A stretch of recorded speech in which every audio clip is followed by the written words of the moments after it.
এই ফুলপাহ আমাৰ সমাজত আমি তগৰ ফুল বুলি কওঁ, গন্ধৰাজ বুলিও জনা যায়। প্ৰিয় দৰ্শক, বৈদিক পূজাত ব্যৱহাৰ কৰা প্ৰতিবিধ ফুলৰেই বিভিন্ন ধৰণৰ ঔষধি গুণ আছে। এইবিলাক ফুল সতেজ ৰূপতো ব্যৱহাৰ কৰিব পাৰি আৰু শুকান ৰূপতো ব্যৱহাৰ কৰিব পাৰি।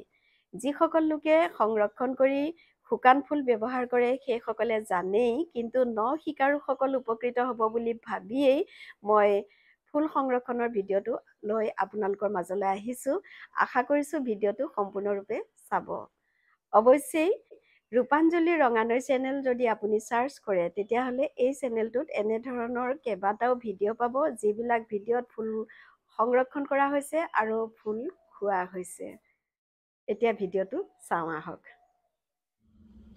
একেপাহ ফুলকে একেটা জাতিৰ মানুহেই একেখন ৰাজ্যতে সমাজভেদে ঠাইভেদে বিভিন্ন নামেৰে জানে। গতিকে আপোনালোকে আপোনালোকৰ সমাজত তগৰ ফুলপাহ কি নামেৰে মাতে এবাৰ জনাবচোন বাৰু। এইখন চালনীত 4টা ৰঙৰ 3বিধ ফুল আছে। জবা ফুল 2 প্ৰকাৰৰ আৰু ৰঙো 2 প্ৰকাৰৰ। এয়া চাওক, এইপাহ জবা ফুল চাওক আৰু এইপাহ জবা ফুল চাওক। দুয়োপাহ জবা ফুলেই জবা ফুল, কিন্তু ৰং আৰু চেহেৰা দেখিবলৈ বেলেগ। জবা ফুলৰ বিভিন্ন ৰং আছে যদিও তগৰ ফুলৰ এটাই ৰং আছে। তগৰ ফুল বগা হয়, কিন্তু তগৰ ফুলৰো বিভিন্ন প্ৰকাৰ আছে। এইপাহ একমুখী নীলা অপৰাজিতা ফুল।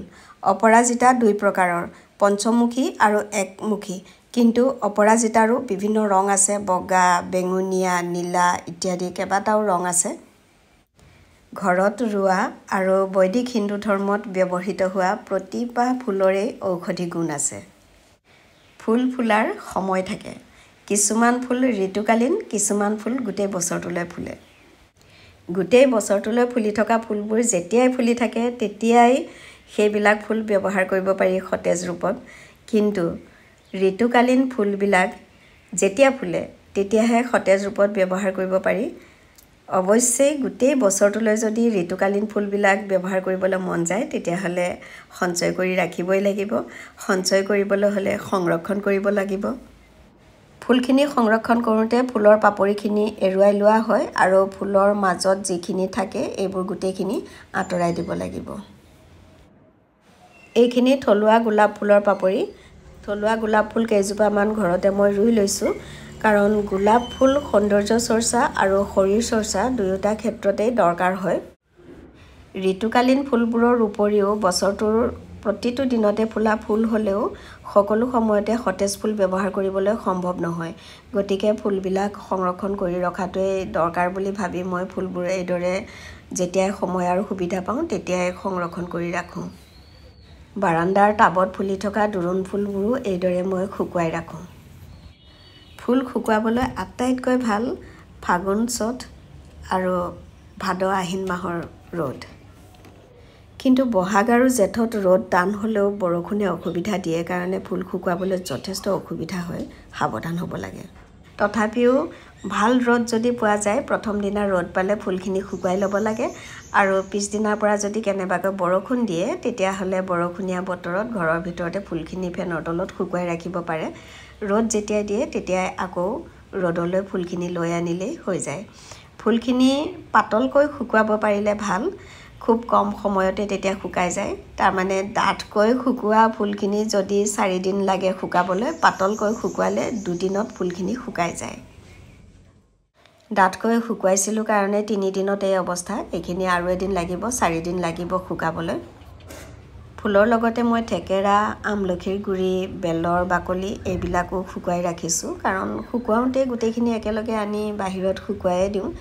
যেতিয়া বতৰ ভাল হয় তেতিয়াই সকলোবোৰ শুকুৱাই দিওঁ। এইখিনি ফুলখিনি শুকালে এতিয়া চালনীৰ পৰা মই ফুলখিনি ভৰাই এটা শুকান বৈয়ামত ভৰাইছোঁ। এই ফুলখিনি যেতিয়ালৈকে খাই শেষ নহয় তেতিয়ালৈকে ফুলখিনি ভাল হৈ থাকিব। যদি ভালদৰে ৰাখে, হাতখন বা চামুচখন যদি তিতা নহয়, পানী নাথাকে, তেতিয়াহ'লে গোটেই বছৰটোলৈ আচাৰৰ নিচিনাকৈ ফুলখিনি ভাল হৈ থাকিব। এইবোৰ শুকান ফুল শীতল পানীয় অথবা চাহৰ দৰে খাব পাৰে। তাৰ উপৰিও সৌন্দৰ্য চৰ্চাৰ ক্ষেত্ৰত বিভিন্ন প্ৰকাৰে ব্যৱহাৰ কৰিব পাৰে। তেল, চাবোন, শ্বেম্পু আৰু মুখত ঘঁহা বিভিন্ন প্ৰকাৰে মুঠৰ ওপৰত। এয়া হৈ গ'ল এইখিনি ফুল। আমি কিন্তু কেৱল খাম। চাহৰ লগত মিলাই খাম, বেছি দিন নাথাকে, শেষেই হৈ যাব। জেগা নাই কাৰণে একেলগতে মই দুজোপা তগৰ ফুল ৰুইছিলোঁ, সৰু আৰু ডাঙৰ। দুইজোপা তগৰ ফুলে মই দেউতাৰ ঘৰৰ পৰা আনিছিলোঁ। গোলাপ ফুলৰ লগতে মই চোতালতে আৰু দুজোপা তগৰ ফুল ৰুইছোঁ, সৰু সৰু। অহা বছৰলৈ ফুলিব কিজানি। এয়া চাওক, এইপাহ তগৰ ফুল যথেষ্ট ডাঙৰ, কিন্তু তগৰজোপা ৰ'দ নপৰে। চালনীখনৰ তগৰখিনি মুনমিহঁতৰ ঘৰৰ মুনমিয়ে ছিঙি আনি দিছে। খৰাহীটোৰ তগৰ আৰু গোলাপ ফুল আমাৰ ঘৰৰ। এইখিনি চাওক, আৰু ফুল আছেই, এতিয়াও কলি কেইটামান আছে ফুলিবলৈ, আৰু কিছুমান সতেজ ফুল এতিয়াও আছে, পিছত ছিঙিম। সেইখিনি যেতিয়াই ভাল বতৰ হয়, ৰ'দ দিয়ে, তেতিয়াই ছিঙি আনিম। এতিয়া গছতে থাকক। বতৰ ভাল হ'লে ফুল ছিঙিব, আৰু ৰাতিপুৱাই ছিঙিব। ছিঙাৰ পিছত এইদৰে ফুলখিনি চফা কৰি এটা ৰ'দত ভালদৰে শুকুৱাই ল'ব পাৰিলেও যথেষ্ট। সময় নাথাকিলে ফুলখিনি শুকানকৈও চফা কৰিব পাৰি, কিন্তু কেঁচাই কেঁচাই চফা কৰাৰ নিচিনা নহয়। কেঁচাই কেঁচাই চফা কৰিলে ভালদৰে গোটেইখিনি চফা কৰি ল'ব পাৰি।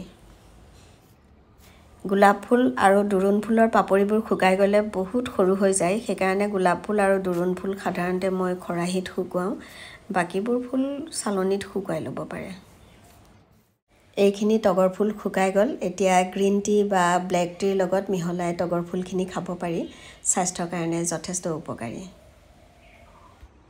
বেলকনি আৰু টেৰেছৰ টাবত কেইবাজোপাও অপৰাজিতা ফুল ফুলি আছে। অপৰাজিতা ফুলবিলাক একমুখী আৰু পঞ্চমুখী দুই প্ৰকাৰৰে আছে। ৰাতিপুৱা শুই উঠি ফুল ছিঙা আৰু ফুল চফা কৰি শুকোৱা, এই কামটোত মোৰ কমেও 15 মিনিট যায়। মই সেইখিনি কাম সদায় কৰোঁ। কিন্তু এটা কথা মনত ৰাখিব, যদি নয়নতৰা ফুল শুকুৱাই, তেতিয়াহ'লে নয়নতৰা ফুলবিলাক নিমিহলাব। নয়নতৰা ফুল বেলেগেই শুকুৱাব আৰু বেলেগে ৰাখিব, কাৰণ নয়নতৰা ফুলবিলাক তিতা হয়, বাকীবোৰ ফুল তিতা নহয়। প্ৰিয় দৰ্শক, যদি ফুল শুকুৱাৰ ভিডিঅ'টো ভাল লাগিছে, তেন্তে লাইক কৰক, শ্বেয়াৰ কৰক আৰু মতামত দিয়ক। আপোনালোক কুশলে থাকক। আকৌ লগ পাম নতুন এটি ভিডিঅ'ৰে। আজিলৈ মই ৰূপাঞ্জলিয়ে বিদায় ল'লোঁ। নমস্কাৰ।